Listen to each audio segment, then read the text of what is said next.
Welcome back, ladies and gentlemen. Third podcast. Kind of surprised, to be honest. Very, very pleased. Chris has managed to host me again. To be quite honest, I wanted to surprise Chris with something that someone said on Instagram. A Muslim brother on Instagram turned around and said to me he was very, very impressed as how the Christian, or pseudo-Christian, should we say, looks fresh and clean and looks like he's just stepped out of a shower all the time. And I look like, let's be fair, a drowned rat. And I said to the brother, I'm the one who has to travel to the site of where we're podcasting. He can just tootsie like a little fairy out of his bathroom downstairs. Fairy. God's sake. There's nothing wrong in looking after one's hygiene. Oh no, and of course, absolutely. I'm clean. I'm showered. You know, I've got a black shirt on, black trousers. What more do you want? A suit, but that's me suit. I don't know if I still own the one I went to my sister's wedding with. I think I'm more chance of winning the lottery than seeing you in a suit. Oh Christ! Maybe one day when you're the one friend carrying my casket down the road, you dressed me in a suit. I told you I'd get you in one day. Anyway, on to the subjects. British partisan consensus is that we should have more open prisons, as said by an ex-Tory leader. I don't agree. I don't think we should have access to more open prisons. I fundamentally feel that we need more prisons. We need to put money from the non-taxed corporations, as I have said multiple times, into our prison systems. So what's the point of going in more open prisons if the current prison system isn't working? The current prison system isn't working because it's overcrowded. Because the country hasn't built new prisons in decades. Absolute decades. Overcrowded, ageing, self-harm going on in there. Lack of staff as well. No, that isn't as bad as you think it is. Is it not as bad as it is? No. Surprisingly, staffing isn't as much of an issue currently. There was a staffing issue previously, from what I know from friends inside the industry.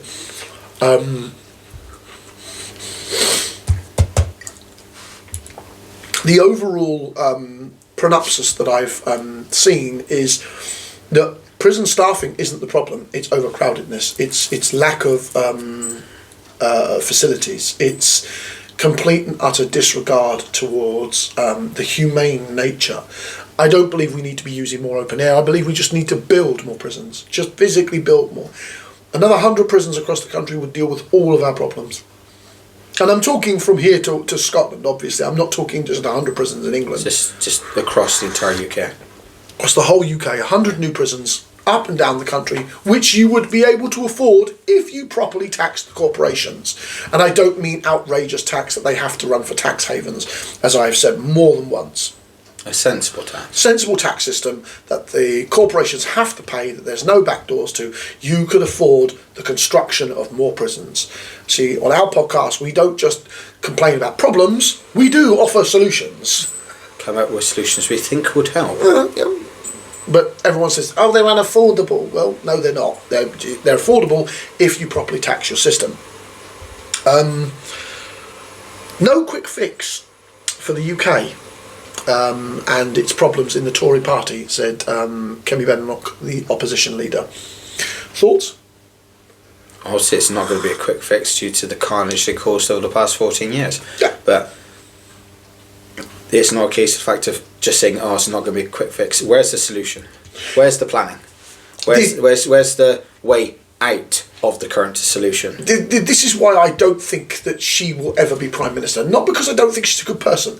I do think there are some positive things that Kemi Badenoch has brought to the table.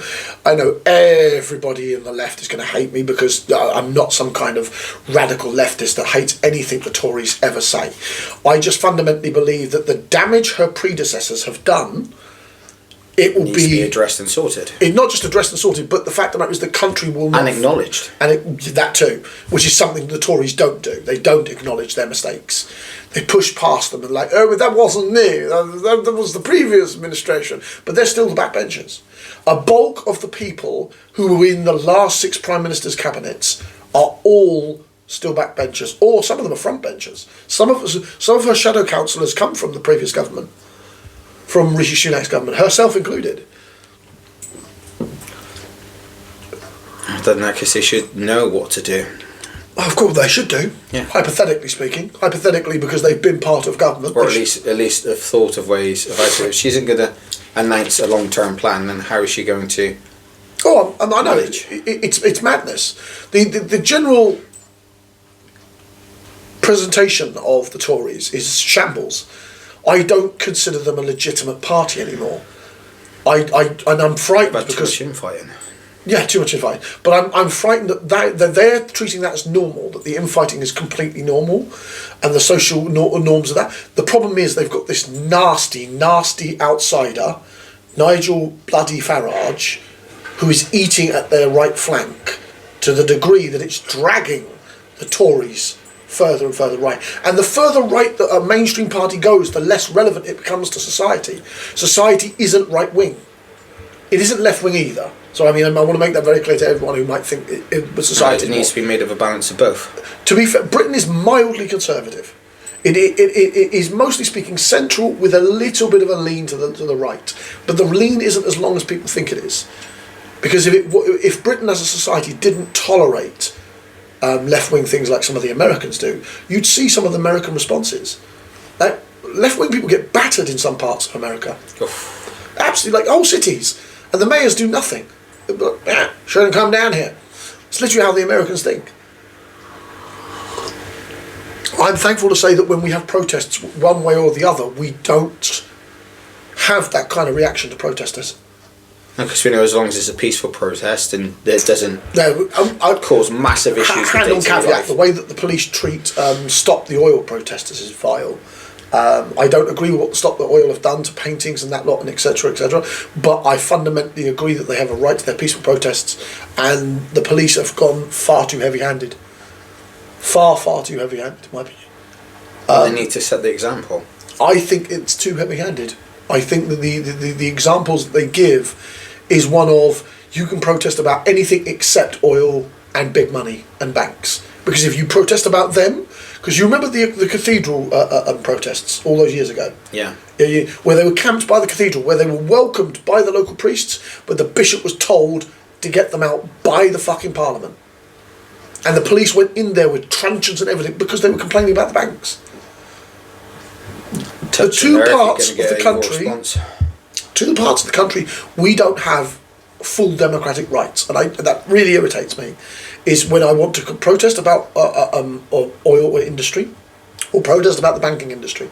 Why are these 2 points so controversial that the police have a leniency towards heavy-handedness?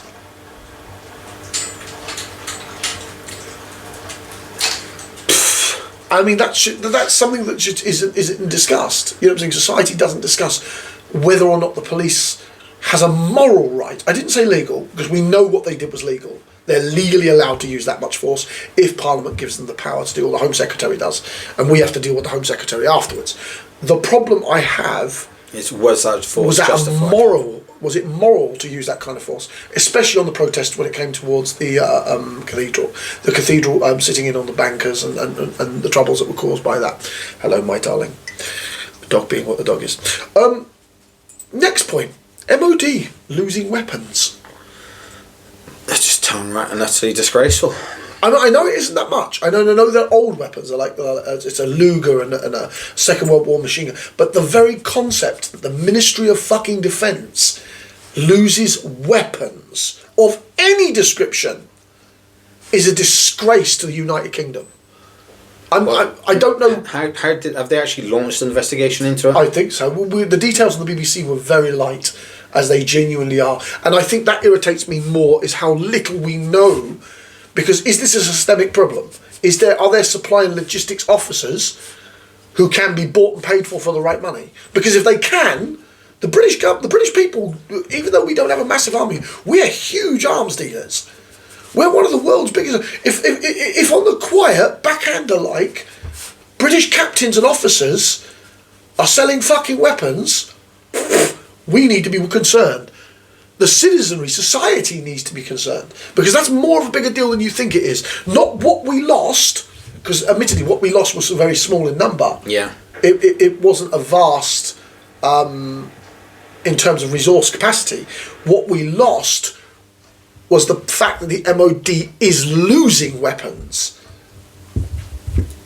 The material isn't irrelevant. The irrelevancy from a societal point of view is, the fuck is the MOD doing losing guns?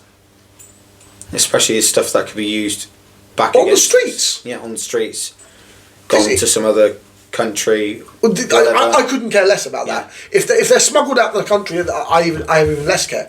But if they're being sold, because we've got real gang problems in the UK, in Manchester, in Birmingham, in London, there are some really heavy-hitting fucking gangs who come from parts of the world that are used to using AK-47s and pistols and violence to get their way against anyone and everyone. So I mean, fundamentally, for a society that has no weaponry, how does the MOD lose guns? Why weren't their procedures upheld? And more importantly, if there is a procedural problem, why isn't there some colonel or general getting fired? Because I think the British public should ask more questions about that. We are, for the bulk of our society, a disarmed society. We don't have guns on most parts of Britain. There's Farmer Joe out there who's got his shotgun for when he needs it. But yeah, but that's a farming. That's protect his life. Yeah. Obviously, the only other people, as far as I'm aware, that has guns are the armed response units, which are specifically trained within the UK. But to be fair, I don't think there's more than 150 of them across the entire country. So if the MOD, remember the British people, the British arms industry is a massive arms industry. It sells guns everywhere, absolutely everywhere. It's nowhere near as big as America or the Swiss or the Germans, but it's still a massive industry. What happens if a full-scale armoury goes missing? 50, 60,000 guns. If there is a systemic corruption in the military, the public has a right to know. I don't care how the MOD finds that invasive. The questions should be asked, and I don't see Parliament asking them, and that I have a problem with. If anything, Parliament should be asking them to get them to turn around and chase up discipline who's necessary. Absolutely. And turn around and report back to Parliament saying the public has no need to worry. It has been dealt with. Because the necessary discipline has been dished. Because as far as I'm concerned, the missing of even a Second World War weapon is a massive problem. Because it's not the weapon that I'm worried about. It's the implications that there is a lackslide situation that has opened up gangs to be able to go, oh, maybe we could ask we could fish around for some corrupt MOD members. That's fucking scary.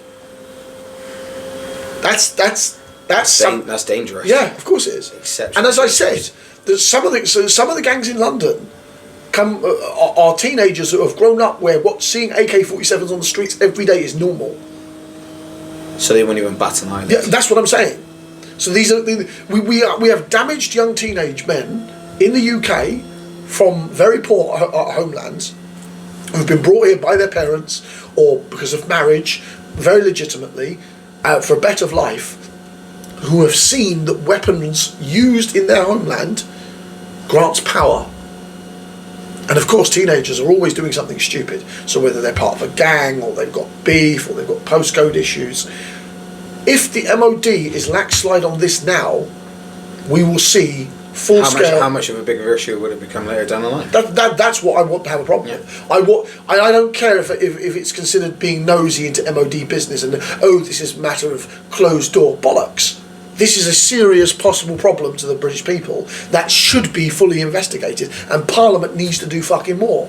And as per usual, Parliament should be breathed on the neck since they heard it. That's the point. It was a tiny part of the when I was looking back on the 28th, so a couple of days ago, on the BBC, and from my point of view, it was shocking how little the BBC mentions.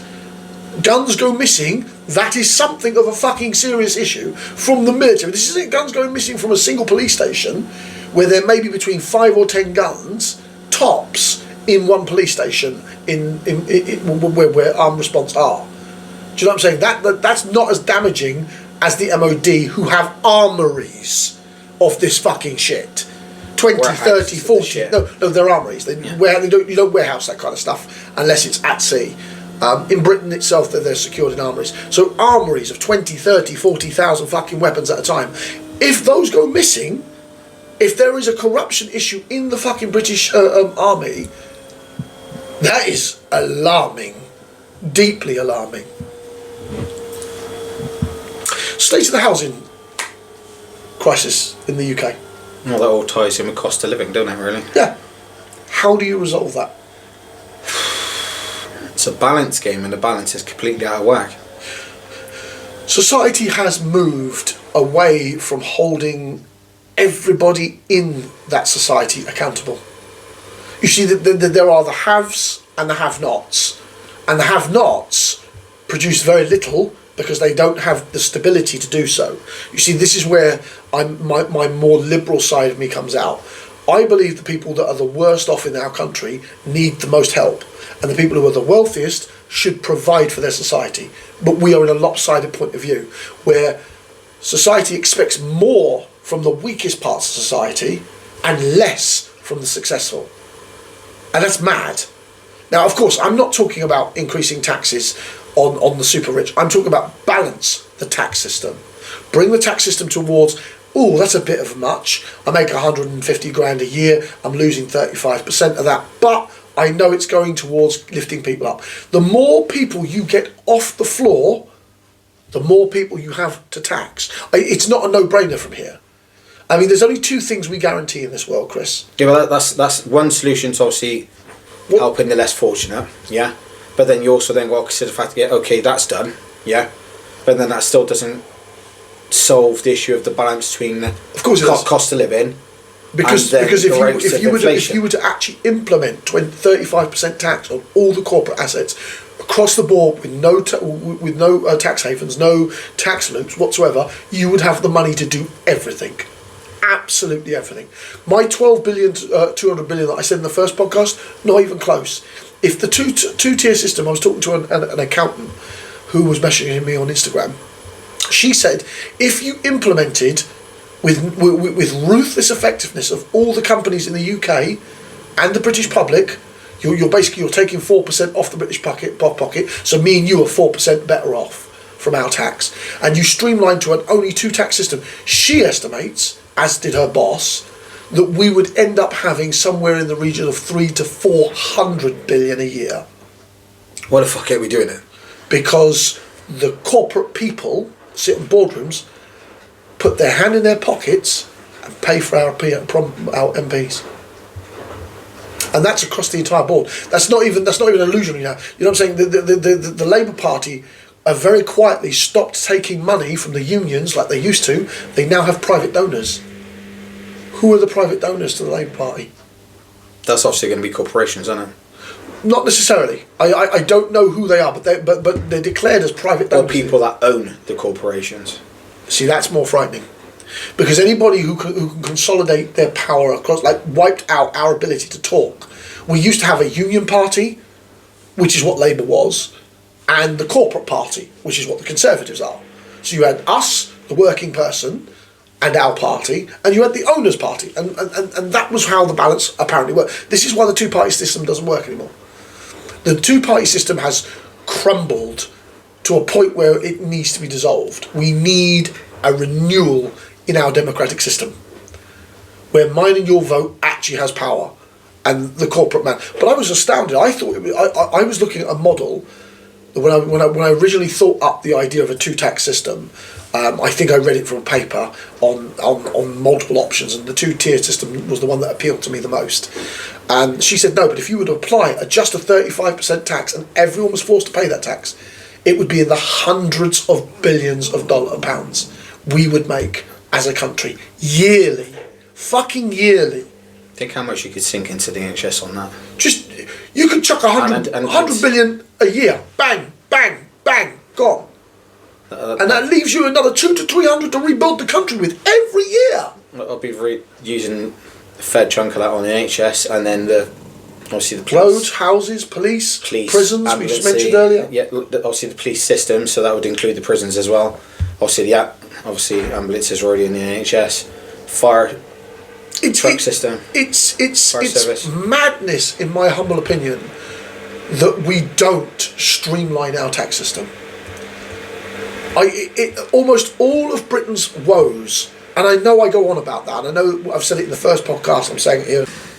Cost of living. Cost of living, yeah. I mean, as I see it, we realistically need to acknowledge that our society needs a rebalance in our tax system, and it doesn't need to be a tax system that damages the corporate world. We need a sensible tax system that is applied everywhere. If we do what's called the sensible tax system, where it's 2-stage, obviously they pay their thing, which then improves the quality of life for everybody. So then, of course, which then, if we have more money to spend, we could then do what we want with that money, which will then, in theory, benefit the corporations, because that means we're then buying more stuff. Obviously. Which will counteract the tax that they're paying. Because, I mean, it's madness that society has moved to a position where we wish to have zero tax on corporations. I don't grasp how you build a nation. And I know, from the corporate point of view, they don't want to build nations. They don't care about nationhood. They care about only the bottom line, the profit. And this is why I believe we as a human race need to move away from the bottom line, from corporatism always being the point. It shouldn't be the point. It should be a factor, but not the main point. Oh no! To generate wealth, to benefit your society, to generate a continual upward lift of innovationism is perfectly fine. But to use it as its single raison d'etre of an entire society is a massive problem. Yeah, that's what I mean. It should be a point of it, not to the main subject. So if you have corporations which are working to improve things, which will then increase people's overall health, ability to do stuff, free money to then purchase stuff, which will then make everything go up as a whole. May not be a sharp increase, but it would slowly start. Oh no, society would improve. We would see genuine improvement of society. It'd be a slow growth to start off with, and at some point it was going. Yeah, of course. President-elect Donald Trump. He's impossible to avoid in society because of how incredibly controversial it is. Did you hear he wanted to purchase Greenland? What does that not surprise me? Like, he wants to buy Greenland. Like, the Prime Minister of Greenland has said that we're not for sale. We're not for sale. But you can't... I can understand the fact, obviously, if you want to buy... So-called, if you become rich enough, buy your own, like, little minuscule island within the sea, if that's your own, that's fine. But you can't turn around and go buy a nation. Greenland's part of, I don't know whether it's Denmark or Sweden or something. Like, it's a dependency of one of the Scandinavian countries. I'm not great on the geopolitics, and I apologise to any Scandinavian who may eventually. Yeah, but that's still part of a nation. Yeah, it is. Yeah, you can't buy a nation. That's basically saying, oh, I'm now going to turn the world completely corporate, where you can buy anything. That's what that's the fundamental why we need to move away. As because saying, you know, people going, I want to buy America, I want to buy UK, I want to buy Germany, I want to buy this, I want to buy that. Just madness, absolute madness. And the idea that Donald Trump can even think that it's acceptable to say he wants to buy Greenland, I mean, that's just mad. Absolute fucking madness. What's the point in buying a nation if your current nation isn't fully working? Yeah, no. Yeah. The state of internal America is ghastly. I'm going to say there's no point even contemplating that ridiculous scenario anyway. If your own place you live in is not at peak performance, as they would like to call it in the corporate world. I would say that America is far from peak performance. Some of the states in America are, and there's some really lovely people in America. This is not a slag at any of the American population. They're lovely people. It's just their society is so corporatized that they don't look after their own individual towns, their communities, their roads. Apparently the train systems in America are so falling apart. I had one American friend tell me a few years ago that it's now dangerous to operate on certain lines in the north of America. Damn. in things like the actual Cold War. That bad? Yeah, so bad that now that certain companies are having to give hazard pay on top of normal pay. Because how dangerous the conditions are in some parts of America's train systems. It's not everywhere, but he said that the systems have gotten corroded because no one wants to pay for the nation's upbuilding. And then you've got the road systems that are crumbling. Then you've got the power systems that are crumbling. Britain's bad. I'm not making shade here towards my cousins. The American cousins. We love them for who they are. They're warm, lovely human beings. But their political system is so broken that no one wants to talk about infrastructure because it doesn't benefit anybody in Congress or their equivalent of the Parliament. And that's shocking. I mean, if our train systems got to the point that they were dangerous to the life, people would start fucking rioting. Trains are the second largest. Our train system here is literally part of the infrastructure. Our train system needs work. Let's be fair. We're not jerks. Especially since the amount of people that actually use the train system. It's the second largest commuting mode in the country behind cars and road vehicles. Yeah. Since it's such heavily operated, it needs... But in the US, they use it for cargo. Like, enormous amounts of US cargo comes via their train system. So they use it more for transportation of goods rather than public service. Because in America, owning a car is a massive thing. Yeah. And car culture is perfect, which is cool if that's how they run their society. But their train system is now getting dangerous in the snowy parts of America. Fucking hell. Like, dangerous to use. That you have to pay hazard pay on certain roads, on certain tracks. That means literally, if it's getting that dangerous, if they're using a cargo train and it derails, that means all that cargo. Oh yeah. Have you ever seen? There was a film that Denzel Washington did, and the reason that film companies make films about derailing trains is because of how it's a cultural thing. The American people can empathise with it. Yeah. So based on off real life experiences. Yeah, Fulham 116 or something like that. Yeah. Denzel Washington made a fantastic. If nobody's seen that film, please watch that film. Brilliant film. Denzel Washington involving the train he's using. I'll find the train and put it as a link in the actual bio. But the idea that derailers and disunity of trains and those kind of accidents can happen is perfectly normal. Like, that's a normal thing that America's had enough of those accidents. Psychologically, they can make a fucking film about it. Damn. And the system hasn't improved. Apparently, from one train operator who's a friend of mine in America, who's also Muslim. He made it very clear. He said the system isn't any better than when you saw the film. He said it has not improved. And I think that film was from 2000. Yeah, that was a while ago, that film. Like nearly 20 years ago. No. And so in 2 decades they haven't improved it. It hasn't. There has not been a single wide-scale improvement. We haven't either. Let's be fair about this. The British train system is better than the American one, in parts. Honestly, but we're smaller, so... We're so much smaller. Yeah. And it's also our second mode of transport outside of cars and road transport. So it has a lot more of an importance. We don't use on a cargo level like our American cousins do. So we usually tend to use lorries for that. Yeah, we do. Yeah. We lorry most of our problems. But the fact that our cousins, you only have to look at how America builds itself to realise that I don't want mine and your future kids to live in a society like that. That should be balanced across the board, not solely based on corporate. This is, as much as America is an amazing country, they have lovely, warm people. We're not taking shades upon the American people.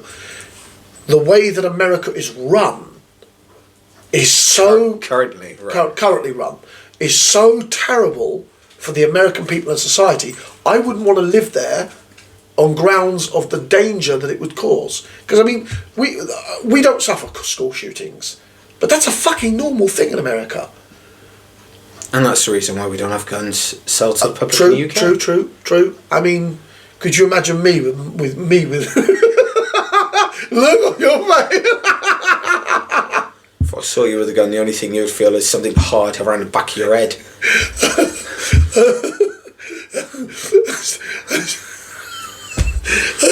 Hey Chris, look what I found. Doosh, give me that, you crazy bastard. And even then I'll be picking out with a wrapped cloth and going, nope. You would be the good citizen to take it in, and I'd be getting nicked just for fucking finding it. Oh, that's one of the things that friends of mine, as talking about from what you said in the prison, they said, you have a very arrestable face, John. I was like, for fuck's sake, I have an arrestable face.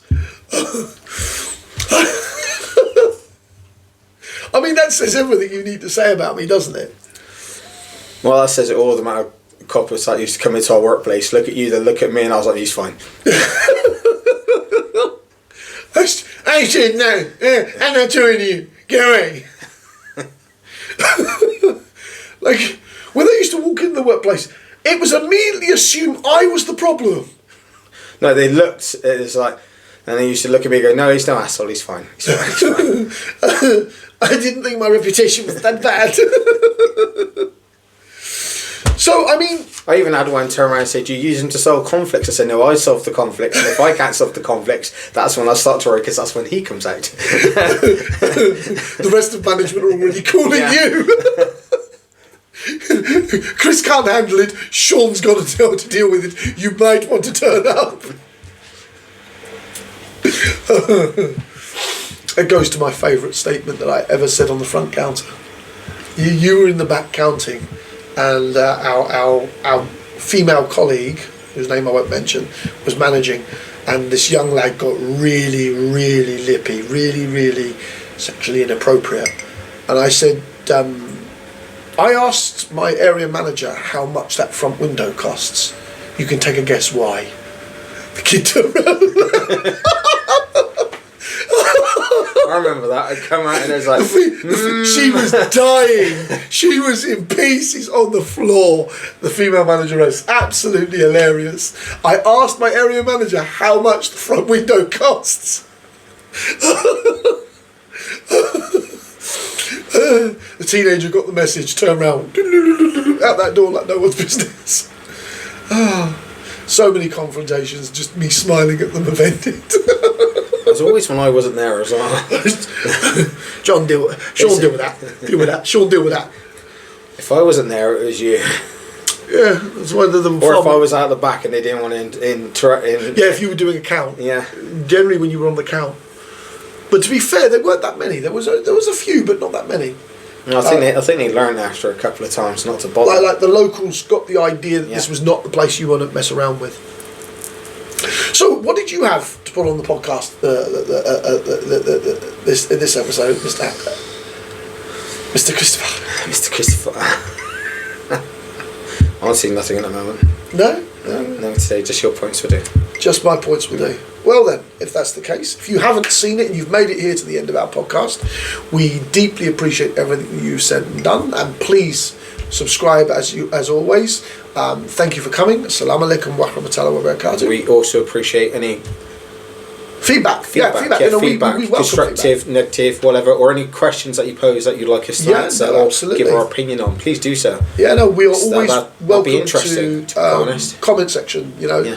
Positive comment sections. For reference to those who ever make it to the end of this video, and I doubt any of our future haters will, I don't reply. I don't reply to haters. I've got no time or energy for them. You can post all the nastiness you like. You will not get a response from me. And you won't get a response from my partner, my business partner either. We don't care. That should be more than ample. Not so much care. We just don't want the drama. No, I don't give a shit. I can't be asked for the drama. When I said I don't care, I mean that. I just don't give a shit.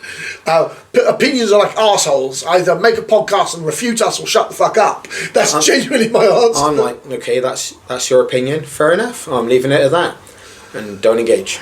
Yeah. So I mean, in the comment section itself, we're not likely to actually make a reply. I don't on negative things, on positive things, absolutely, or questions, or anything that you feel that we could put forward, or a topic you'd like us to discuss. Yeah, a topic included. That would be actually quite nice, because combing through the various news networks does get a bit boring. especially when you're trying to find podcasts that affect our country. Anyway, it's been a pleasure, as always. Assalamu alaikum wa rahmatullahi. And from Chris, as always a pleasure.